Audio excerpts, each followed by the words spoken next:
Hey guys, so today I'm gonna do a little, hopefully quick February wrap-up and March TBR. I actually really like wrap-ups and TBRs, but I know there's a lot of them.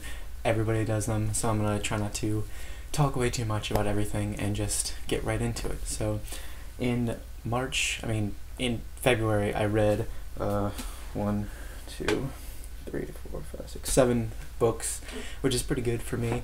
I usually don't read that much, and hopefully it'll get even better the more I go on this year with the amount of books I read each month, because I want to read at least 60 this year. So the first book that I read, I did a review on. I did a review on pretty much all of the books that I've read this month, actually.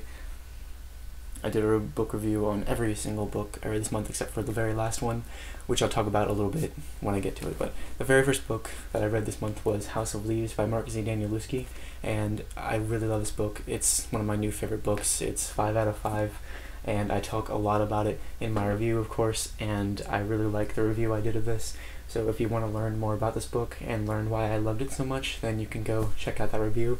I'll put a link to all of the reviews that I've done this month in the description, so you can go check those out. The second book I read was actually the first Neil Gaiman book I've ever read, Neverwhere by Neil Gaiman, of course, and I really liked this a lot.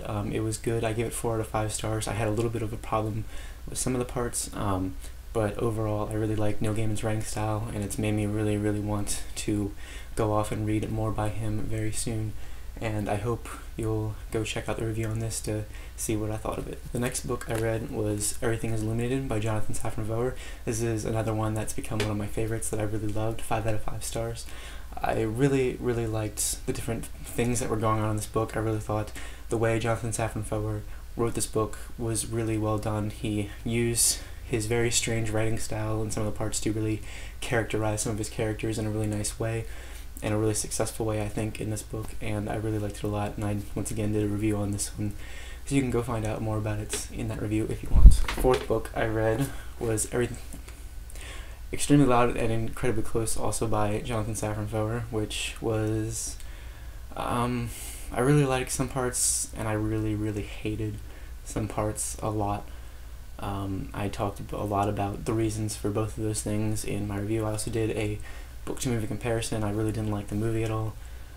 When I talked in my review of this, I kind of mentioned that when I read the end, I liked the end so much that I gave it a 4 stars on Goodreads, but I had to change it to a 3 stars because it was definitely more of a 3-star in my head at the time. Now that I thought about it even more, it's more leaning towards the 2.5 stars in my head. It's just, there are so many problems with it, and there were just the parts that I really didn't like just stood out so much against the parts that I did like that it wasn't all that great. You can go watch the review on this if you want to get a better idea of what I thought about it. The 5th book I read was The Bell Jar by Sylvia Plath, which of course I did a review on this as well, and I liked certain parts of this, but I also had a really hard time connecting with the main character, Esther. I talked once again a lot about why that is in the review, but since then I've kind of thought about it more. I got a lot of great comments in that video review, kind of explaining other people's perspectives, people explaining their perspective to me, and I got a lot more insight into the book in general, and I have to say I gave it 3 stars in the review. I think it's more leaning towards a 3.5 to 4 stars now that I've thought about it more. I feel like I did connect with it more than I originally thought, and I feel like I can appreciate it more than I originally thought because of the insight other people have given me, because of the more that I thought about it, the more it's made me feel like it deserves a higher rating. So yeah, that's that. The 6th book that I read, which I just did a review on, is We by Evgeny Zamyatin. I've been told that I've been pronouncing that really wrong, but I honestly have no idea how to pronounce it, so that's the best I can do. This is probably one of my new favorite classics ever. This is 5 out of 5 stars. It's a dystopian classic. It's the book that inspired so many other dystopian classics we read, like Brave New World in 1984, and has inspired other authors like Kurt Vonnegut, and this book has kind of become lost because of that. I think the other books have sort of overshadowed this one because they were just read so much more, and this is kind of like a Russian translation book, and it seems like it's gotten lost a little bit in time, and a lot of people haven't even heard of it, and I think more people should hear of it and read it, and I think you would like it a lot if you read it and you like dystopian books like Brave New World and 1984 and stuff like that. So give it a shot, go watch the review to learn more about it. I read a little bit from it, and I kind of give a little bit of my own interpretation of the world it takes place in and how I viewed it as I was reading it and why I liked it so much. So the final book that I read that I just finished reading last night is Mythology by Edith Hamilton. I'm not going to do a separate review on this book. I'll just talk about it a little bit now.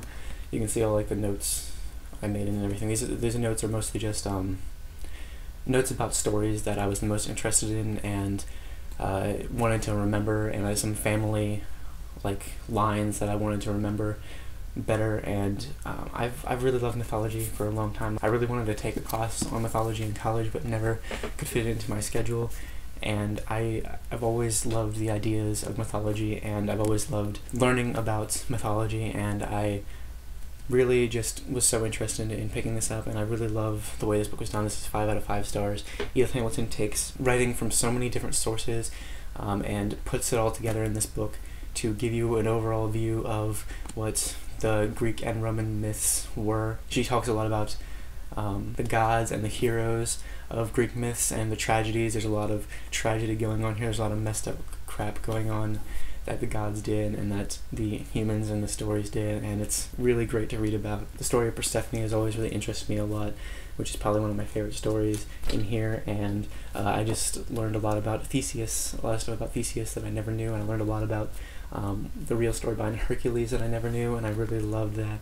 I just really loved learning about all this stuff. I mainly read it for learning about this stuff, but it was also just really entertaining. The way Edith Hamilton writes about it, she's taking all this information from so many different sources that there's just so much to talk about that she has to kind of condense it down into like the main events, so it flows very fast. It's very fast paced because just there's so much stuff to cover, and she goes from event to event, and it makes everything really exciting to read. I was never bored reading this at all. There were times though when I did wish that she would go into more detail about some of the things, like she wouldn't condense something that happened to a character or something like down to maybe a sentence, and I would just be like, I really want to know more about this. So I'm definitely, because of this book, I think I'm definitely going to read a lot more about mythology in a lot of the more like ancient works by like Homer and Ovid and all the other people that she mentions in this, because I really want to read the sources of where she got all this stuff, because I'm really interested in it, and I really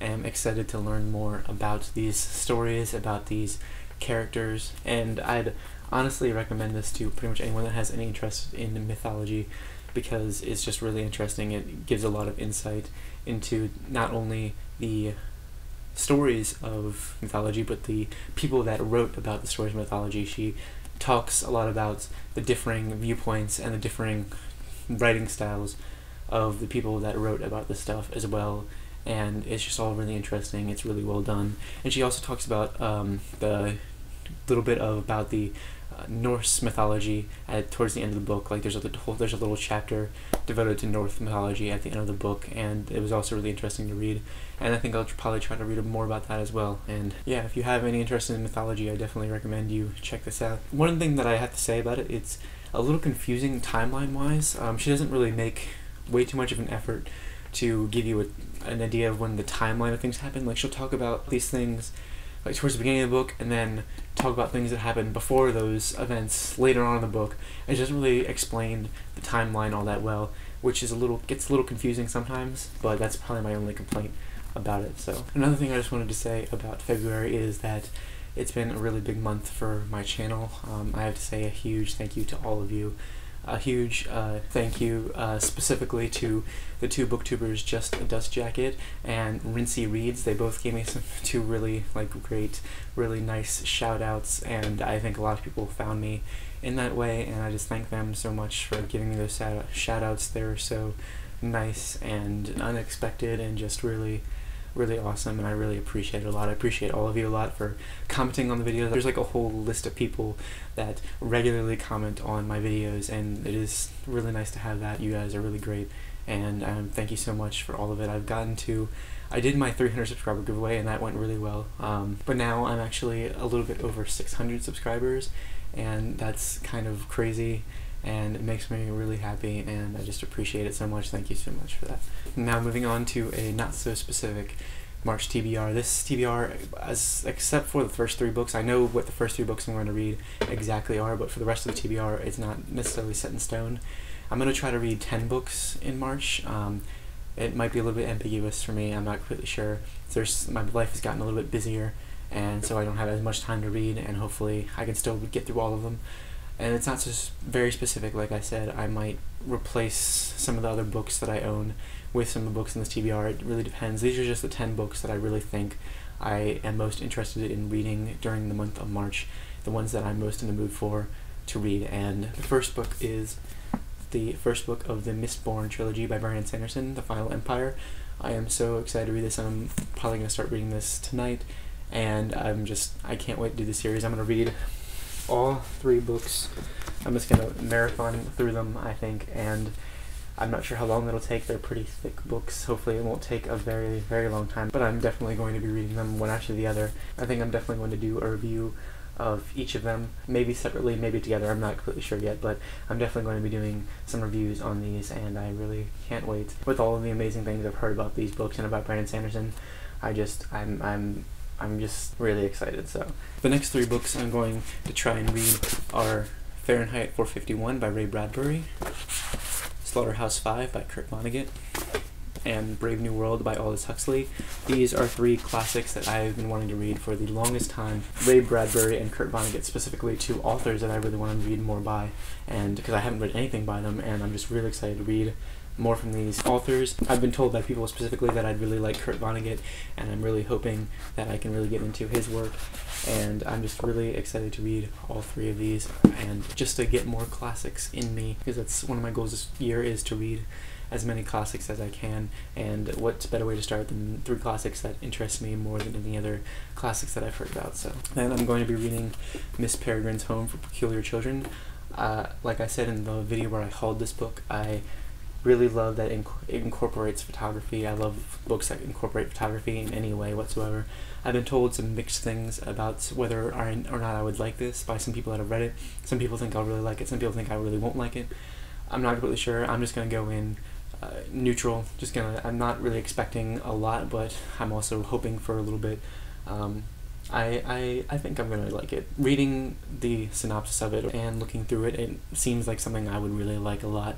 So hopefully I really like it, and I'll probably definitely do a review on this at some point as well, because I'm sure I would want to share my thoughts on what I think of such a popular book. The next book that I want to read is The Arithmetist by Brandon Sanderson. I can already tell that I'm really going to like Brandon Sanderson's writing. I bought this at the same time I bought the Mistborn trilogy.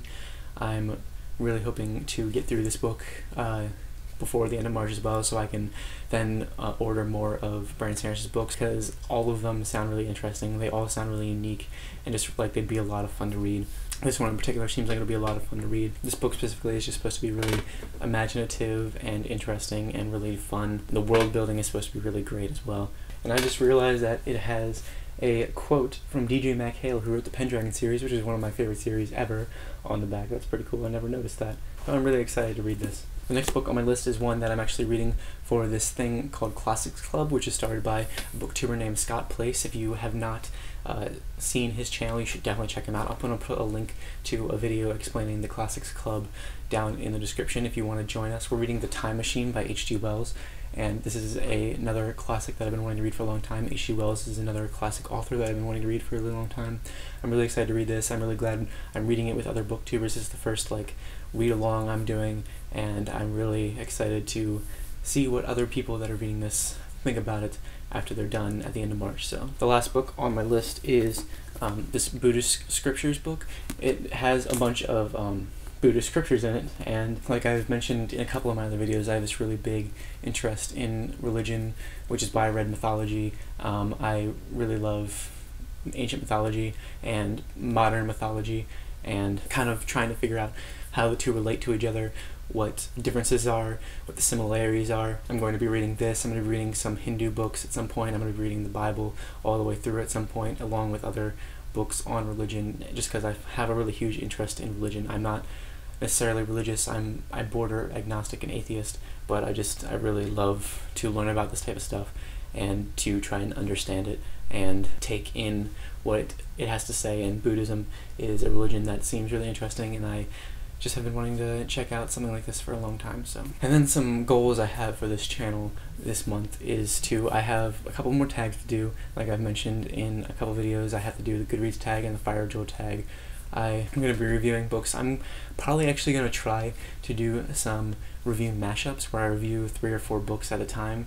I notice that people really like those a lot, and I really like them a lot because you learn a lot about multiple books, but it isn't necessarily a huge full review like the ones I've been doing, and I think people will like that and enjoy that. So I'm probably going to do that with some of the books that I read this month, and from here on out throughout the year I'll probably do that more often. There's also a couple of discussion videos, like literary discussion videos, that I really want to post, ideas and just discussions that really interest me and that I really want to talk to you guys about and maybe get your feedback on. I'm going to be posting the Q&A answers. Like on my giveaway, I had people ask me questions in order to enter the giveaway, and I got so many questions. I'm going to upload probably the first part of that hopefully tomorrow, I think. If there's anything you guys specifically would like to see me do in a video, then please feel free to tell me. If there's anything you think I should read, and then tell me if you're reading any of these books, if you have read any of these books, tell me what you thought of them. And yeah, I will see you guys very soon with more. Thank you so much for watching. See you later.